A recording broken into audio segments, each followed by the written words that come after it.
કાના આપણે બધાને ખુશખબર આપી દેવી છે. આપી દઉં ને? હારું હાલો.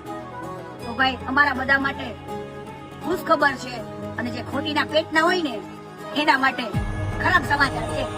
કીર્તિ પટેલ લોયરની એક્ઝામ પાસ કરશે હવે, બરાબર ને? તો હાલો ત્યારે આપણે જોઈએ કાના હવે આપણા ઉપર કોણ ખોટા કેસ કરે છે. આપણે લોકોનું તો સારું કરશું પણ ખુદ ઉપર હવે ખોટા કેસ થાય ને એને પણ જવાબ આપશો. હવે આવો ન્યાયતંત્ર કોને કહેવાય, સંવિધાન કોને કહેવાય ને એનું ભાન કરાવો.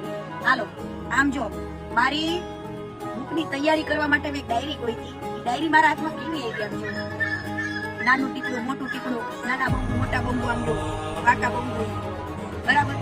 જેવા જિંદગીમાં માણા ભટકાય ને એવા બંબુ આપવા જશે, બરાબર? અને વધારે પડતું ખોટું કરીને ટાંકામાં પૂરી દો જો બરાબર ને કાના? બોલો લોયરની એક્ઝામ માટે સત્યનારાયણ ભગવાન કી જય.